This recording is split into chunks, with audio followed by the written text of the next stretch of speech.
They remember going out and spending 1 or 2 hours of the day and coming back with their boats absolutely filled with conch and lobster and fish. A lot of the fishermen that normally go for a day, they're now going out for 2 to 3 days. Like I say, there's 2 fishermen for 1 lobster.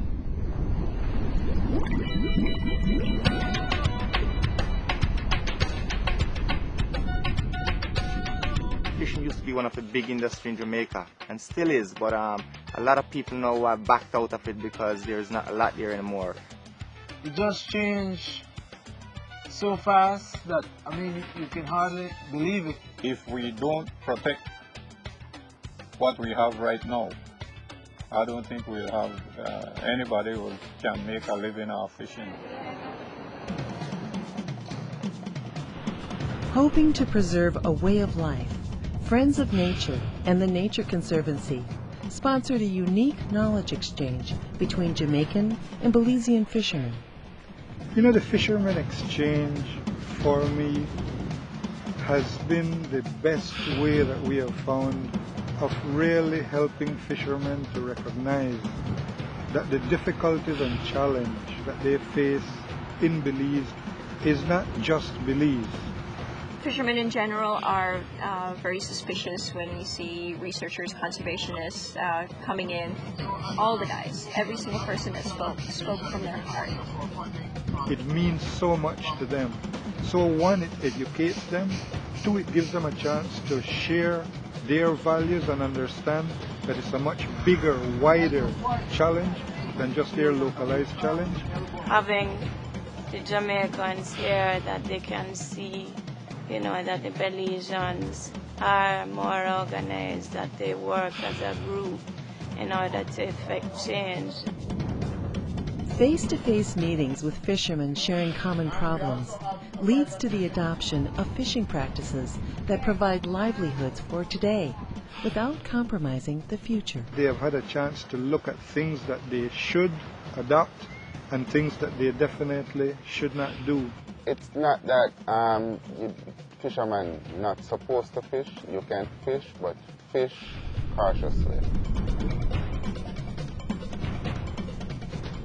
We've got no-take areas in our marine reserves, but those no-take areas are the area is very, very small. I mean, I would say roughly 2%. And if we can zone some of those areas and stop the fishermen from going into those areas, then I think that would be a big increase in the fishing, because those areas are the breeding areas. We are looking at our Nassau grouper. Over the entire wider Caribbean region, this is a species that has come under significant pressure, primarily because of the tradition of catching it during the aggregation periods. Spawning banks are known by fishermen, and those banks are targeted. When we have 3,000 fish, they think, oh my God, that is a lot of fish. There's still thousands of fish out there. But they don't realize that 20 years ago, there was 20,000 fish. And 30 years ago, there was 100,000 fish. So they don't have that historical perspective. For reef areas, you should try and aim for no-take areas covering 20 to 30% of your habitat. So we've got a long way to go if we only have 2 or 2.5%. We have to move away from an open access fishery. We would have in place limited entry, at least to the conch and the lobster fishery. Overfishing is a shared problem. The 4 countries sharing the Mesoamerican Barrier Reef work together with the assistance from the Global Environment Facility and the World Bank to build awareness of the importance and future of healthy reefs. At the end of the day, it's one ecosystem. It's one ecosystem that's shared among the 4 countries. And therefore, all of the priorities identified, in fact, applies to the region as a whole. The biggest problem we have is to get people to understand that the industry that they are in is a very fragile one now. There's not much fish out there. You're actually fishing down the food chain now. We need to do something about it, and we have to do it now. It can be so simple by changing your method of fishing that you're using and trying to use environmentally safe method that will be sustainable in the long run. If the fishermen all agree and say, let us use all 1.5-inch mesh, an 1.5-inch mesh is quite a size that will release the smaller fish so they can go out and reproduce.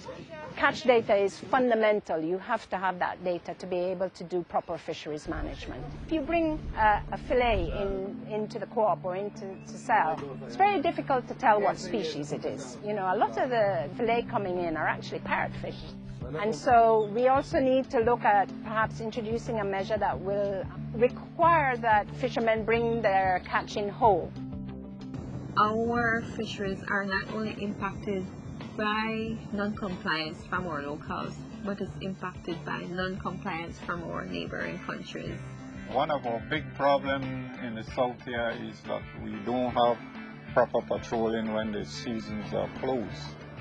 We need to educate our fishermen and as well have good patrols. My advice still to a lot of fishermen that we really need to take those methods seriously and carry them through.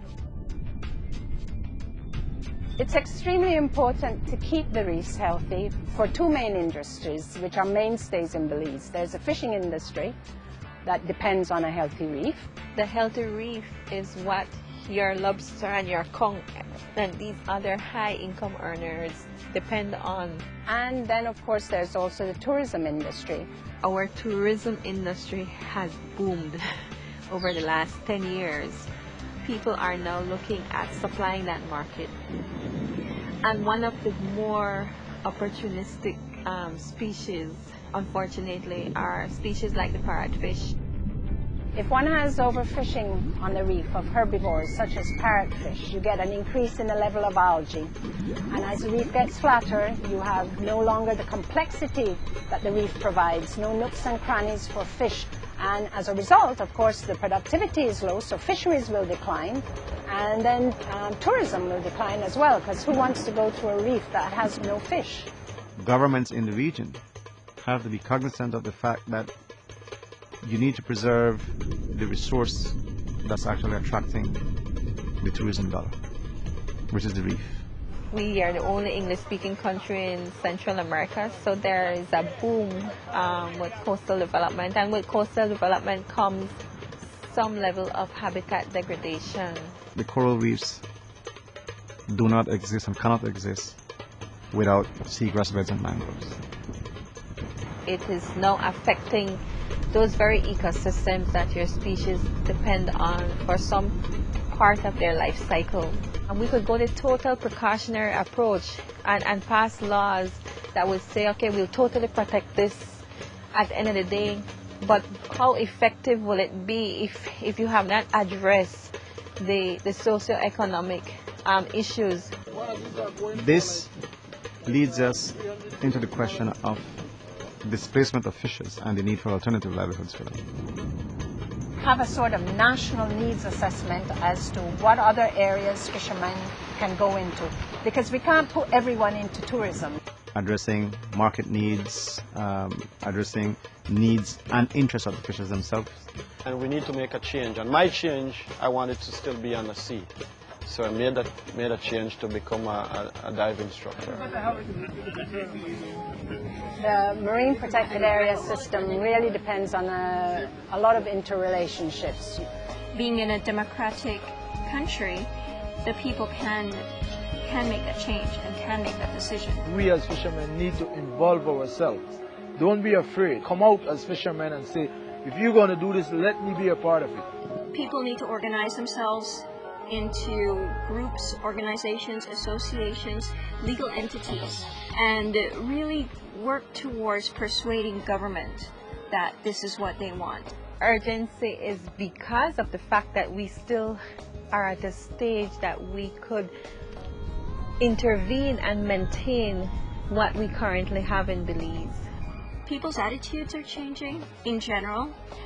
Everybody's becoming more aware of what they do and how they're impacting the environment.